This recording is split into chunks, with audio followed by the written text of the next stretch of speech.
ಇನ್ನು ಧಾರಾಕಾರ ಮಳೆಯಿಂದಾಗಿ ಜನರಿಗೆ ಸಿಕ್ಕಾಪಟ್ಟೆ ತೊಂದರೆ ಆಗಿದೆ. 7 ಜನರ ಸಾವು ನಿಜಕ್ಕೂ ಕೂಡ ಒಂದು ರೀತಿಯ ಆಘಾತ ತಂದಿದೆ. ಬಹಳ ವರ್ಷಗಳ ಬಳಿಕ ಇಂಥ ದುರಂತ ನಡೆದಿದೆ.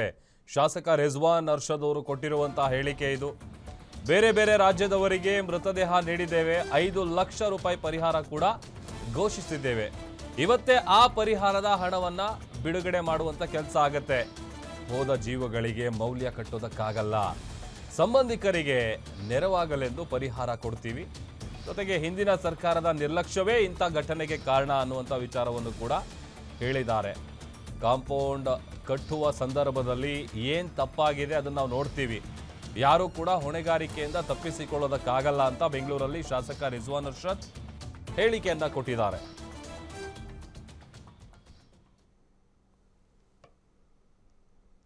ಭಾಳ ವರ್ಷಗಳಿಂದ ಈ ಥರವಾದಂಥ ವರ್ಣಾರ್ಭಟ ಆಗಲಿ ಈ ಮಟ್ಟಕ್ಕೆ ಜನರ ಪ್ರಾಣವನ್ನು ಅಪಾಯಲ್ಲಿ ಬಂದಿರತಕ್ಕಂಥದ್ದು ಮಳೆಯಿಂದ ಗಾಳಿಯಿಂದ ನಾವು ಹಿಂದೆ ಇತ್ತೀಚೆಗೆ ನಾವು ನೋಡಿರಲಿಲ್ಲ.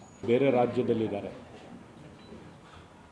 ತಡರಾತ್ರಿನೇ ಸರ್ಕಾರದ ವತಿಯಿಂದ ಅವ್ರಿಗೆ ಅವರ ಪಾರ್ಥಿವ ಶರೀರಗಳನ್ನು ಕಳಿಸಲಾಯಿತು. ಮತ್ತು ಅವರಿಗೆ ಸರ್ಕಾರದ ವತಿಯಿಂದ ಪರಿಹಾರ ಕೂಡ ಘೋಷಣೆ ಆಗಿತ್ತು, ಎಲ್ಲ 5 ಲಕ್ಷ ರೂಪಾಯಿ ಅಂತ. ಅದು ಕೂಡ ಇವತ್ತೇ ಬಿಡುಗಡೆ ಮಾಡ್ತೀವಿ ಅಂತ, ಮಾಡಬೇಕು ಅಂತ ಮುಖ್ಯಮಂತ್ರಿಗಳು ಹೇಳಿದರು. ಇವತ್ತೇ ಬಿಡುಗಡೆ ಆಗುತ್ತೆ ಅಂತ ನಾನು ನಂಬ್ಕೊಂಡಿದ್ದೀನಿ.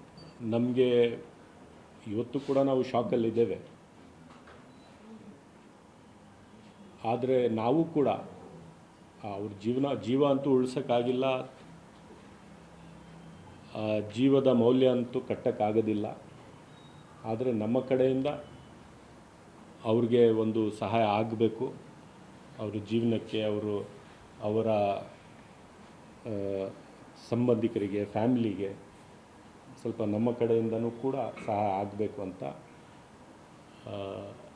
ನನ್ನ ವೈಯಕ್ತಿಕ ಮತ್ತು ಶಿವಾಜಿನಗರ ಕ್ಷೇತ್ರದ ಕಾಂಗ್ರೆಸ್ ಪಕ್ಷದ ಎಲ್ಲ ನಾಯಕರು ಮತ್ತು ಕಾರ್ಯಕರ್ತರ ವತಿಯಿಂದ ತಲಾ 5 ಲಕ್ಷ